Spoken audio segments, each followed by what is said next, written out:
سألنا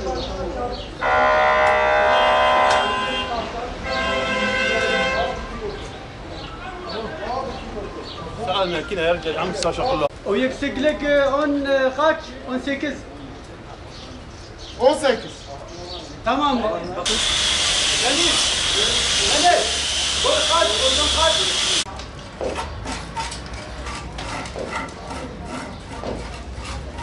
Yani nasıl olacağını soruyor.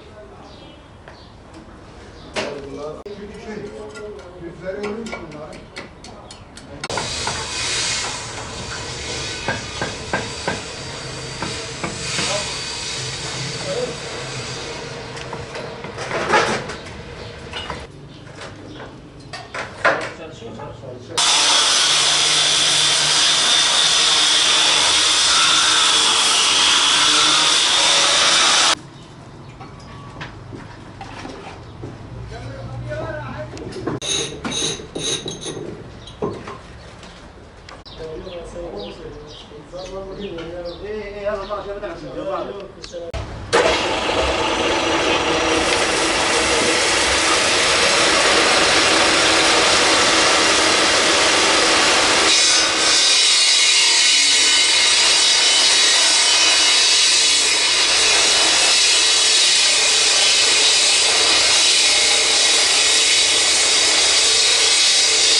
Yani baktığımız zaman %99'u Müslüman olan bir ülkede yaşıyoruz.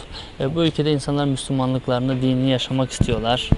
Tabi bu çalışma koşulları el verir el vermez. İnsanlar yine de Allah'ın farzlarını yerine getirmeye çalışıyorlar. Şu an yaptığımız işte bizim inşaat işi. Tabi açık alanda olduğu için malumunuz yılın en sıcak aylarından birinde siz şu anda. İnsanlar da tabi çalışıyor, gördüğünüz gibi işte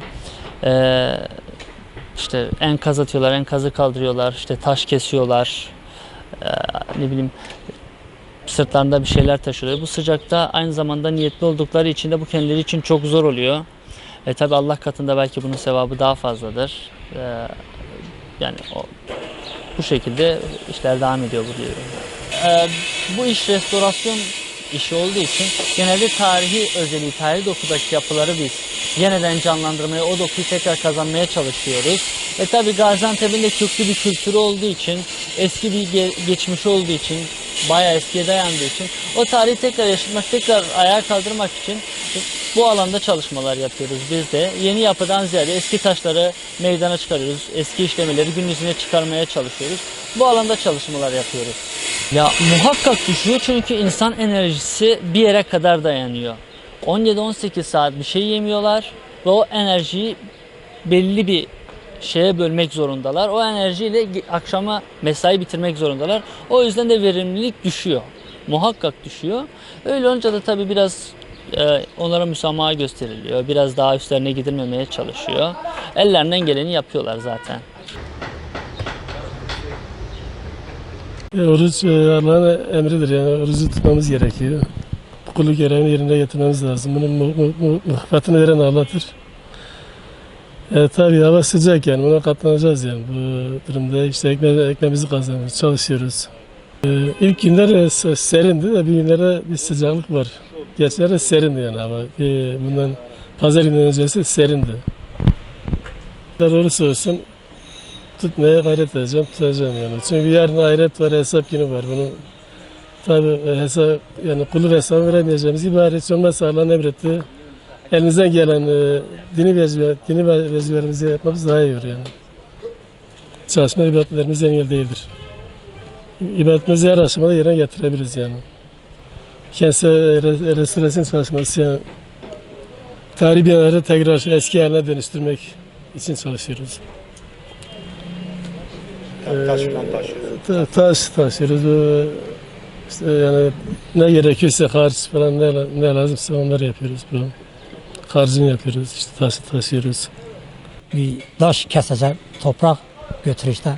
Bu Gaziantep'te. Başka bir şey diyemem işte. Hava garmen. Gelme havine işte. Rozi Ramazan işte. Ne kadar? Loji zor tüve. Pır zora ya. Valla. Pır zora. Emre Kudiye. Emre Khudiye hem işte ne meyken işte.